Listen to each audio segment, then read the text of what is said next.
see how it puffs up when it's fully cooked. Can I try rolling the next one down?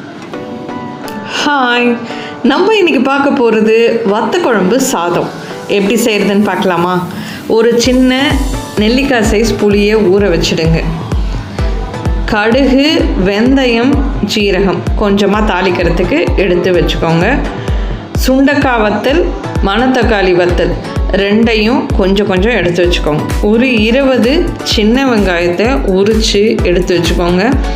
அதே மாதிரி 20 பல்லு பூண்டையும் தோல் உரிச்சிட்டு எடுத்து வச்சுக்கோங்க. ஒரே ஒரு வெங்காய வடவம், இது எப்படி செய்கிறதுன்னு நம்ம சேனலில் ஆல்ரெடி போட்டிருக்கோம், பாருங்கள் தேவைப்படுறவங்க. இப்போது ஒரு குக்கரில் நல்லெண்ணெயை ஊற்றிக்கோங்க. வத்த குழம்பு செய்கிறதுக்கு நல்லெண்ணெய் இருந்தால் தான் நல்லாயிருக்கும்.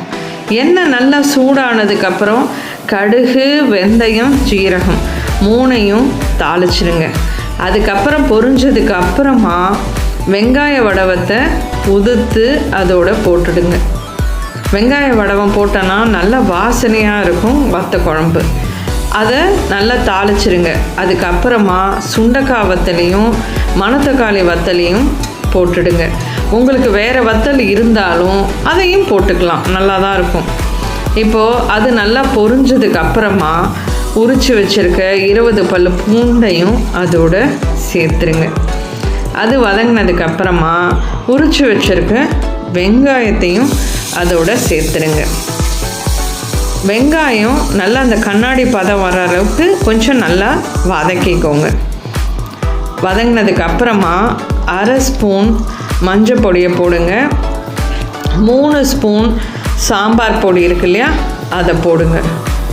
அதுக்கப்புறம் ஒரு 1/2 ஸ்பூன் வெறும் மிளகாய்த்தூளை போடுங்க. அப்புறம் இந்த புளிக்குழம்புக்கு தேவையான உப்பை போட்டுடுங்க. போட்டுட்டு நல்லா வதக்கி விடுங்க. இப்போது ஊற வச்சுருக்கோம் இல்லையா புளியை, அதை நல்லா கரைச்சி அதில் ஊற்றிடுங்க. 1 டம்ளர் தண்ணி அளவுக்கு அந்த புளியை நல்லா கரைச்சி அதில் ஊற்றிடுங்க.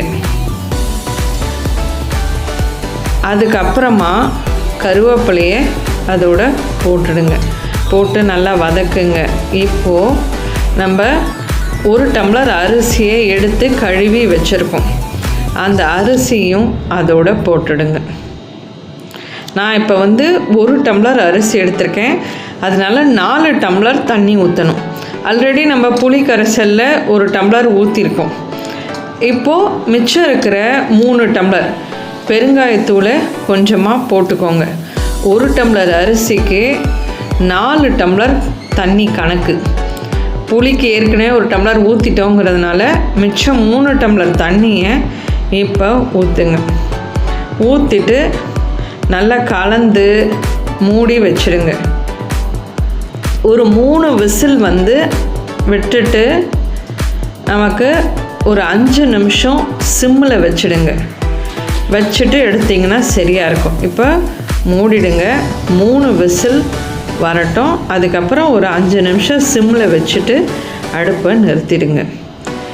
இப்போது நம்ம திறந்து பார்த்தோன்னா நல்ல சாதம் நல்ல குழைவாக வந்திருக்கு பாருங்கள். இப்போ நம்ம கரண்டி வச்சு நல்லா கலக்கிட்டு இந்த ஸ்டேஜில் எண்ணெய் காணலைன்னா எண்ணெய் ஊற்றிக்கலாம். நெய் வேணுங்கிறவங்க 1 ஸ்பூன் நெய்யை போட்டுக்கலாம். போட்டுட்டு நல்லா கலந்து விடுங்க. சுவையான வத்த குழம்பு சாதம் ரெடி ஆகிடுச்சு. ட்ரை பண்ணி பாருங்கள். ரொம்ப சிம்பிளான 1 பாட் ரெசிபி தான். யார் வேணுனாலும் ட்ரை பண்ணலாம்.